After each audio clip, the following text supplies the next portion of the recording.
नमस्कार। आज हूँ डिसेम्बर 25 तारिख गुरुवार। आपण मानक नहीं आसी आदि दिन केतोटी गुरुत्वपूर्ण खबर से भिडियो को शेष पर्यंत देखु। आपण भल पाइबा गोटे गोटे लाइक कर दिंतु। ता सहित आम चैनल को न आसुँच चैनल को सब्सक्राइब कर पाखर आसवा बेल आइकन को ऑन करंतु। प्रथम खबर सबु कर्मचारी खाता को आसब 2.8 लाख टंका। अष्टम वेतन कमिशन सुपारिश अनुजाई कर्मचारी माने वर्धित दरमा और पुराणा दरमा बाकी बकिया प्रदान पाई पारती। जदि केंद्र सरकार 2028 प्रारंभ में प्रथम वेतन कमिशन लागू करती तेबे 30 रु 34% दरमा वृद्धि हेबार संभावना रही। जदि वेतन कमिशन कार्यकारी होबाकु 2 वर्ष विलंब हुए तेबे कर्मचारी बकिया 2.8 लाख टंकार अधिक हो पारे। सप्तम वेतन कमिशन डिसेम्बर 31, 2025 रे 10 वर्ष पर शेष हेबो। नुआ अष्टम केंद्रीय वेतन कमिशन प्रगति एवं केंद्र बिंदु रे दुईटी प्रसंग रे आलोचना चली। तेबे दरमा वृद्धि कार्यकारी हेबो और नुआ फिटमेंट फैक्टर आधार रे कर्मचारी माने केते दरमा वृद्धि पाई परिबे। जस्टिस रंजना देसाई नेतृत्व में गठित पैनल एहार कार्य आरंभ करिछि। दरमा वृद्धि और संशोधित मौलिक दरमा और बकिया उपर आलोचना द्रुत गति चली। सरकारी कार्यान्वयन तारीख एपर्यंत घोषणा करा जाय नाही, किंतु वर्तमान आकलन सूचाई दि जाउछि जे यह 2028 प्रारंभ में कार्यकारी हेब। परवर्ती खबर जनवरी 1 रु कड़ाकड़ी हेब पॉल्यूशन सर्टिफिकेट जांच। पीयूसी नथिले मिलिबनी तेल। जनवरी 1 रु पॉल्यूशन सर्टिफिकेट जांच कड़ाकड़ी हेब। जनवरी 31 जाए यह जांच चलिबो। जो गाड़ीर वैध पीयूसी नथिबो सेमानकु पेट्रोल डीजेल मिलिबनी। गाड़ी सम्मुखें प्रदूषण सर्टिफिकेट स्टिकर लगाइबा व्यवस्था करा। एने सोमवार परिवहन विभाग, तैल कंपनी और डीलर संघ मध्य बैठक पर सूचना देते परिवहन commissioner Amitabh Thakur. Petrol dealer association, तैल कंपनी अधिकारी और परिवहन विभाग अधिकारी परिवहन कमिशनर अमिताभ ठाकुर बैठक होता। बैठक में निष्पत्ति होइछि एबे पीयूसीसी सर्टिफिकेट पर सचेतनता करा। जनवरी 1 तारिख परठारु पेट्रोल पंप रे नियमित कड़ाकड़ी पालन करा। जेबे जहार प्रथम थर पर पीयूसीसी चालान काटुची ताकू चार्ड करा। जनवरी 1 रु सड़क सप्ताह मास आरंभ होउतिबा बेले सेबेटु एही नियम कड़ाकड़ी पालन करा। पेट्रोल पंप कर्मचारी माने मध्य पेट्रोल पंप रे सचेतनता करबा सह लोकंकु सचेतन करिवे। पेट्रोल पंप निकट में मध्य पीयूसीसी सर्टिफिकेट करने को व्यवस्था करा। परवर्ती खबर ओडिशा रे आसिबो शिल्प विप्लव। 30 जिले में प्रतिष्ठा हेब 30टी शिल्प। शिल्पायन केवल स्लोगान रे सीमित रहिबनी। अपहंच उपांत जिले में पहुंचब सरकार शिल्प विप्लव। हैदराबाद मुख्यमंत्री फेरिबा परे राज्यवासी आगे रखिंट शिल्पर ब्लू प्रिंट। आगक शिल्प विहीन टैग मुंड नुआईबनी ओडिशार गोटे भी जिला।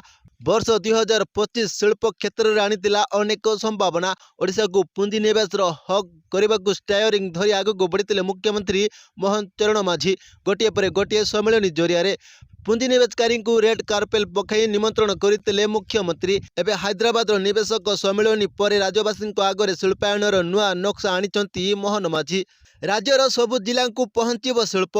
फार्मा और प्रतिरक्षा क्षेत्र में ओडिशा पाइब नुआ परिचय। एथिपाई 38 निवेशकों 1-to-1 आलोचना करिसेंती मुख्यमंत्री। 13टी MOU स्वाक्षरित होगा सह 27,650 कोटी टंकार निवेश आसी। जो संस्थार प्राय 16,000 युवावर्ग को निजुक्ति मिलिबो। परवर्ती खबर आपण कौन सी काम पई बैंक को जीवाकू योजना करुचंती तेबे एही खबर अत्यंत गुरुत्वपूर्ण। क्रिस्टमास जोगु 3टी उत्थर पूर्व राज्य रे बैंकिंग सेवा प्राय गोटे सप्ताह पई बाधा प्राप्त हेबो। निरंतर छुट्टी साधारण ग्राहक एवं व्यवसाय मालिक उभयंक पई असुविधार कारण होई पारे। जदि आपण कौन सी काम पई बैंक को जीवाकू योजना करुचंती तेबे एही खबर अत्यंत गुरुत्वपूर्ण। नागालैंड, मिजोराम एवं मेघालय बैंक गुड़िक आज ठारू लगातार 5 दिन पई बंद रहिबो। एही राज्य गुड़िक बैंक शाखा गुड़िक डिसेम्बर 24 रु डिसेम्बर 28 पर्यंत बंद रहिबो। एही छुट्टी क्रिस्टमास पूर्व संध्या, क्रिस्टमास दिवस, क्रिस्टमास पालन, द्वितीय शनिवार एवं रविवार जोगु बंद रहिबो। परवर्ती खबर 7 दिन जारी रहिबो शीत लहरी। राज्य में शीत लहरी जारी रहिबो। आसंता 7 दिन पर्यंत पाणीपागर कौनसी विशेष परिवर्तन नहीं बोली आंचलिक पाणीपाग विज्ञान केन्द्र पक्षरु सूचना दी जाइछि। डिसेम्बर 25 रु राज्य में शीतर प्रकोष्ठ वृद्धि संभावना रही। गत 24 घंटे उत्तर उपकूल ओडिशार जिलागुड़िकर किछि स्थान में सर्वनिम्न तापमात्रा स्वाभाविक ठारू प्राय 2 डिग्री ह्रास पाइछि। ସେହିପରି ଆଭ୍ୟନ୍ତରୀଣ ଓଡ଼ିଶାର କିଛି ସ୍ଥାନରେ ସ୍ୱାଭାବିକଠାରୁ ପ୍ରାୟ 3ରୁ 4 ଡିଗ୍ରୀ କମ୍, ଆଭ୍ୟନ୍ତରୀଣ ଓଡ଼ିଶାର ଗୋଟିଏ କିମ୍ବା ଦୁଇଟି ସ୍ଥାନରେ ପ୍ରାୟ 2 ଡିଗ୍ରୀ କମ୍, ଉତ୍ତର ଆଭ୍ୟନ୍ତରୀଣ ଓଡ଼ିଶାର କିଛି ସ୍ଥାନରେ ସ୍ୱାଭାବିକଠାରୁ ପ୍ରାୟ 2 ଡିଗ୍ରୀ ଅଧିକ ଏବଂ ଓଡ଼ିଶାର ଅନ୍ୟ ଜିଲ୍ଲାରେ ତାପମାତ୍ରା ସ୍ୱାଭାବିକ ଥିଲା। ପରବର୍ତ୍ତୀ ଖବର ବଢ଼ିବ ଜମି ବେଞ୍ଚମାର୍କ ମୂଲ୍ୟ, ରାଜସ୍ୱ ବିଭାଗ ପକ୍ଷରୁ ସଂକଳ୍ପ ପତ୍ର ଜାରି। ବଢ଼ିବ ଜମି ବେଞ୍ଚମାର୍କ ମୂଲ୍ୟ, ରାଜସ୍ୱ ବିଭାଗ ପକ୍ଷରୁ ଜମି ଓ ସ୍ଥାବର ସମ୍ପତ୍ତିର ମୂଲ୍ୟ ବୃଦ୍ଧି କରାଯିବ। ଜମିଗୁଡ଼ିକ ସ୍ଥିତି ଓ କିସମ ଦେଖି ଏହାର ବେଞ୍ଚମାର୍କ ମୂଲ୍ୟ ବୃଦ୍ଧି କରାଯିବ। ରାଜସ୍ୱ ବିଭାଗ ପକ୍ଷରୁ ଏନେଇ ଏସ୍ଓପି ଜାରି କରାଯାଇଛି।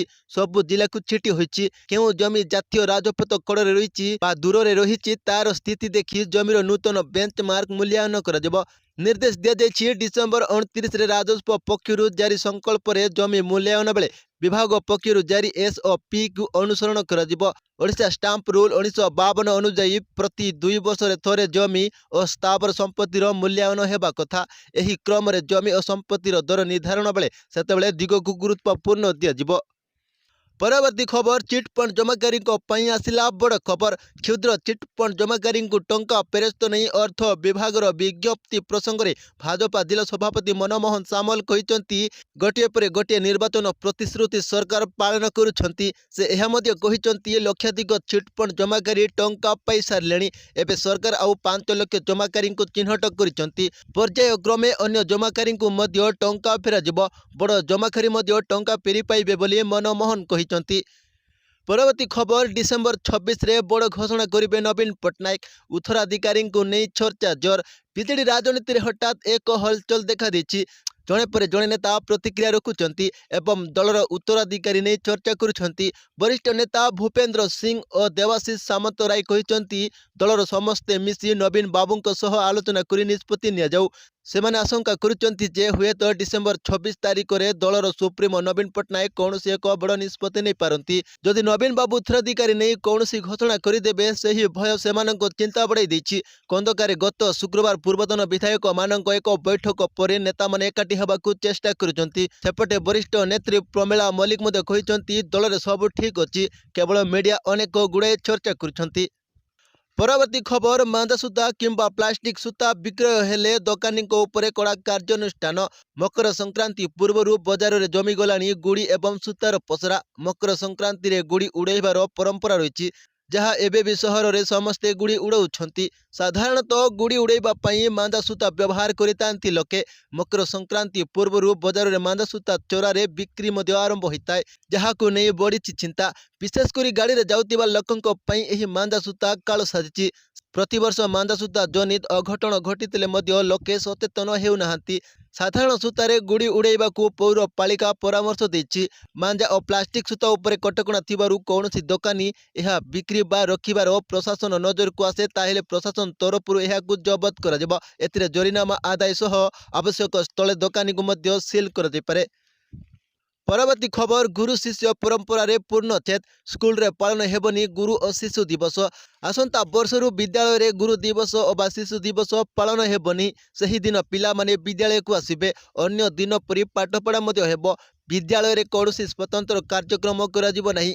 ମାଧ୍ୟମିକ ଓ ପ୍ରାଥମିକ ଶିକ୍ଷା ନିର୍ଦ୍ଦେଶକଙ୍କ କାର୍ଯ୍ୟାଳୟ ତରଫରୁ 2026 ବାର୍ଷିକ ଛୁଟି ତାଲିକାରୁ ଏହା ସ୍ପଷ୍ଟ ହୋଇଛି। 2026 ବର୍ଷରେ ମୋଟ 82ଟି ଛୁଟି ଦିବସ ଓ 6ଟି ପାଳନୀୟ ଦିବସ ରହିଛି। ସେଥିରୁ ଗୁରୁ ଓ ଶିଶୁ ଦିବସକୁ ବାଦ୍ ଦିଆଯାଇଛି। ପାଳନୀୟ ଦିବସରେ ମଧ୍ୟ ଏହାକୁ ରଖାଯାଇପାରିବ ନାହିଁ, ଯାହାକୁ ନେଇ ବିରୋଧର ସ୍ୱର ଉଠିଛି। ନିଷ୍ପତ୍ତିକୁ ଏନେଇ ଛାତ୍ରଛାତ୍ରୀ, ଶିକ୍ଷକ, ଶିକ୍ଷୟିତ୍ରୀ ଓ ଅଭିଭାବକଙ୍କ ମହଲରେ ଆଲୋଚନା ବିଷୟ ପାଲଟିଛି।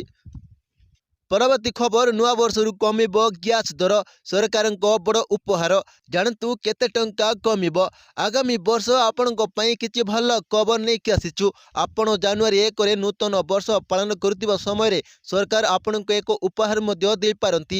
ପ୍ରତି ମାସର 1 ତାରିଖରେ ଅନେକ ଆର୍ଥିକ ନିୟମ ଏବଂ ମୂଲ୍ୟ ପରିବର୍ତ୍ତନ କରାଯାଏ, ଯେଉଁଥିରେ ତେଲ ଏବଂ ଗ୍ୟାସ୍ ମୂଲ୍ୟ ମଧ୍ୟ ଅନ୍ତର୍ଭୁକ୍ତ। ଡିସେମ୍ବର 1ରେ ବାଣିଜ୍ୟିକ ଗ୍ୟାସ୍ ସିଲିଣ୍ଡର ମୂଲ୍ୟ 10 ହ୍ରାସ କରାଯାଇଥିଲା, କିନ୍ତୁ ଘରୋଇ ଗ୍ୟାସ୍ ମୂଲ୍ୟ ଅପରିବର୍ତ୍ତିତ ରହିଥିଲା। ଏଥର ସାଧାରଣ ଲୋକଙ୍କ ଦ୍ୱାରା ବ୍ୟବହୃତ ଗ୍ୟାସ୍ ସିଲିଣ୍ଡରର ମୂଲ୍ୟ ହ୍ରାସ ପାଇପାରେ ବୋଲି ଆଶା କରାଯାଉଛି। 9 ମାର୍ଚ୍ଚ 2024 ଠାରୁ ଘରେ ବ୍ୟବହୃତ ଗ୍ୟାସ୍ ସିଲିଣ୍ଡର ମୂଲ୍ୟରେ କୌଣସି ପରିବର୍ତ୍ତନ କରାଯାଇନାହିଁ। କିନ୍ତୁ 2026 1 ତାରିଖ ଜାନୁଆରୀରେ ସରକାର ଘରୋଇ ସିଲିଣ୍ଡର 14.2 ମୂଲ୍ୟରେ ଉପଭୋକ୍ତାଙ୍କୁ କିଛି ରିହାତି ଦେଇପାରନ୍ତି ବୋଲି ଚର୍ଚ୍ଚା ଝଡ଼ ଧରିଛି। 2 ରୁ 3 ଟଙ୍କା ପିଛା ରେଟ୍ ହ୍ରାସ ପାଇପାରେ। ତେବେ କେତେ ପ୍ରତିଶତ ରିହାତି ମିଳିବ ସେ ନେଇ ସରକାର ଏପର୍ଯ୍ୟନ୍ତ କୌଣସି ପ୍ରକାର ଘୋଷଣା କରିନାହାନ୍ତି। ପରବର୍ତ୍ତୀ ଖବର ସରକାରଙ୍କ ବଡ଼ ଘୋଷଣା।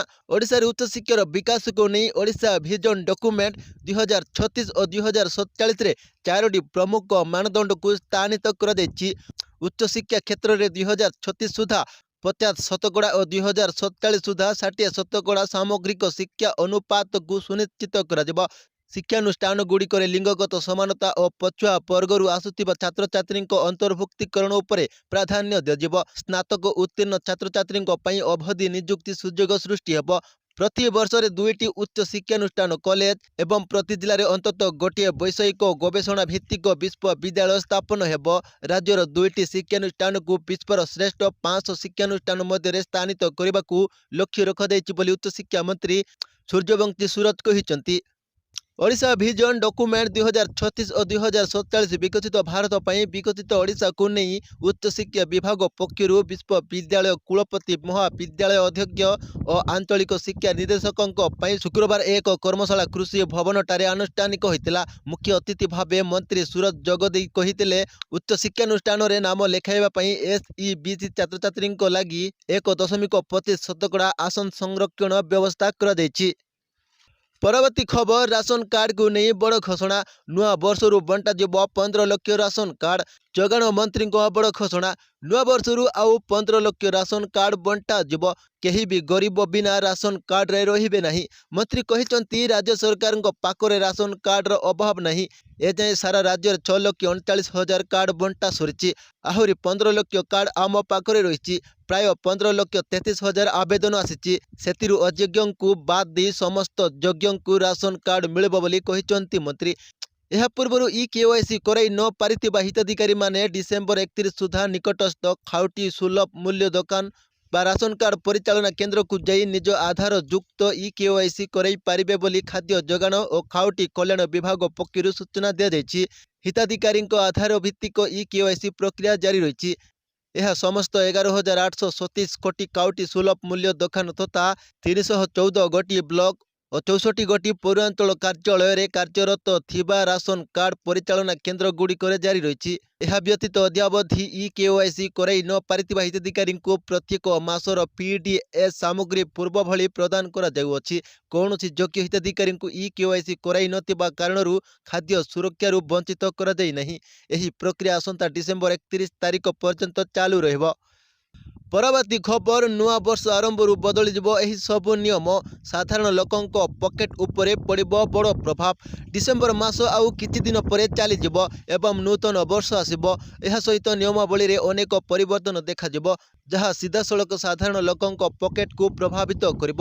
ବ୍ୟାଙ୍କିଂ ନିୟମଠାରୁ ଆରମ୍ଭ କରି ଟିକସ, UPI ଏବଂ ଡିଜିଟାଲ ପେମେଣ୍ଟ ନିୟମ ପର୍ଯ୍ୟନ୍ତ ଅନେକ ପରିବର୍ତ୍ତନ ଦେଖିବାକୁ ମିଳିବ। ପ୍ରଥମେ ରାସନ କାର୍ଡ ସହିତ ଜଡ଼ିତ ପ୍ରମୁଖ ନିୟମ ବିଷୟରେ ଆଲୋଚନା କରିବା। ଏବେ ଆସନ୍ତୁ ଆପଣଙ୍କୁ ରାସନ କାର୍ଡ ନିୟମ 2026 ସହିତ ଜଡ଼ିତ ସୂଚନା ପ୍ରଦାନ କରିବା। ରାସନ କାର୍ଡ ପାଇଁ ଅନଲାଇନ୍ ଆବେଦନ ବ୍ୟବସ୍ଥା ଆରମ୍ଭ କରାଯାଇଛି, ଯାହା ଚାଷୀ ଏବଂ ଗ୍ରାମବାସୀଙ୍କୁ ଆଶ୍ୱସ୍ତି ପ୍ରଦାନ କରିବ। ପ୍ରଧାନମନ୍ତ୍ରୀ କିଷାନ ଅପଡେଟ୍ 2026। ଉତ୍ତରପ୍ରଦେଶ ସମେତ ଅନେକ ରାଜ୍ୟରେ ଚାଷୀ ପରିଚୟ ପତ୍ରକୁ ବାଧ୍ୟତାମୂଳକ କରାଯାଉଛି। ଚାଷୀ ପରିଚୟ ପତ୍ର ବିନା ପ୍ରଧାନମନ୍ତ୍ରୀ କିଷାନ କିସ୍ତି ବନ୍ଦ କରାଯାଇପାରେ। PMFBY 2026ରୁ ଆରମ୍ଭ କରି ଅର୍ଥାତ୍ ଖରିଫ 2026 ବନ୍ୟ ପ୍ରାଣୀଙ୍କ ଦ୍ୱାରା ହୋଇଥିବା ଫସଲ କ୍ଷତିକୁ ମଧ୍ୟ କଭର କରାଯିବ। 72 ଘଣ୍ଟା ମଧ୍ୟରେ କ୍ଷତି ରିପୋର୍ଟ କରିବା ବାଧ୍ୟତାମୂଳକ ହେବ। ବ୍ୟାଙ୍କିଂ ନିୟମ 2026 ଏବଂ ଟିକସ ନିୟମ 2026 ITR ଫର୍ମ ପରିବର୍ତ୍ତନ କରୁଛି। ଜାନୁଆରୀ 2026ରୁ ଆୟକର ରିଟର୍ଣ୍ଣ ଫର୍ମରେ ପରିବର୍ତ୍ତନ ଅସମ୍ଭବ। ଅଧିକ ତଥ୍ୟ ଆଧାରିତ ରିପୋର୍ଟିଂ। କ୍ରେଡିଟ୍ ସ୍କୋର ଅପଡେଟ୍ ନିୟମ। ଏପ୍ରିଲ 2026ରୁ କ୍ରେଡିଟ୍ ସ୍କୋର 7 ଦିନ ମଧ୍ୟରେ ଅପଡେଟ୍ ହେବ। ପୂର୍ବରୁ ଏଥିରେ 15 ଦିନ ଲାଗୁଥିଲା। SBI ଭଳି ବ୍ୟାଙ୍କଗୁଡ଼ିକ ଋଣ ସୁଧ ହାର ସଂଶୋଧନ କରିଛନ୍ତି ଏବଂ FD ହାର ହ୍ରାସ କରିଛନ୍ତି, ଯାହାର ପ୍ରଭାବ 2026ରେ ଦୃଶ୍ୟମାନ ହେବ। ପରବର୍ତ୍ତୀ ଖବର ରାୟଗଡ଼ାରେ ମଣ୍ଡି ଅବ୍ୟବସ୍ଥା, ଉଠି ପାରୁନି ଧାନ। ରାୟଗଡ଼ାରେ ଚଳିତ ବର୍ଷ 44ଟି ମଣ୍ଡିରେ ଧାନ ସଂଗ୍ରହ କରାଯିବାର ଲକ୍ଷ୍ୟ ରଖାଯାଇଛି, ଯେଉଁଥିରେ ମଣ୍ଡି ଉଦ୍ଘାଟନ ସରିଛି। ଚାଷୀ ଭାବିଥିଲେ ଏବେ ଧାନ କିଣା ହେବ। ଟୋକନ ପାଇଁ ମଣ୍ଡିକୁ ଧାନ ଆଣିଲେ ହେଲେ ମଣ୍ଡିକୁ ମିଲର ଆସୁନଥିବାରୁ ଧାନ ଉଠି ପାରୁନି। ଫଳରେ ସେମିତି ମଣ୍ଡିରେ ପଡ଼ି ରହିଛି ଧାନ ପଡ଼ି ପଡ଼ି ନଷ୍ଟ ହେବାର ଆଶଙ୍କା ଚାଷୀଙ୍କୁ ଡରାଉଛି। ଏ ଖବର ରାୟଗଡ଼ା ନିୟନ୍ତ୍ରିତ ବଜାର କମିଟି ପରିସରରେ ଥିବା ଧାନ ମଣ୍ଡିର। ଓଜନ କରା ଯନ୍ତ୍ର ଅଛି, ମାନ ନିରୂପଣ ପାଇଁ ବି ଯନ୍ତ୍ର ରଖାଯାଇଛି। କର୍ମଚାରୀ ଚୁପଚାପ ହୋଇ ବସି ପଡ଼ିଛନ୍ତି। ଅନ୍ୟପଟେ କୁଇଣ୍ଟାଲ କୁଇଣ୍ଟାଲ ଧାନ କଲା ଆକାଶ ତଳେ ପଲିଥିନ୍ ଘୋଡ଼ା ହୋଇ ରହିଛି। ହେଲେ ମଣ୍ଡି ଉଦ୍ଘାଟନର 5 ଦିନ ପରେ ବି ମିଲର୍ସଙ୍କ ଦେଖା ନାହିଁ। ଯୋଗାଣ ବିଭାଗ ଓ ମିଲର୍ସଙ୍କ ମଧ୍ୟରେ ଚୁକ୍ତି ସ୍ୱାକ୍ଷରିତ ହୋଇନଥିବାରୁ ମିଲର ଆସୁନାହାନ୍ତି, ଯାହାର ଫଳ ଭୋଗୁଛନ୍ତି ଚାଷୀ।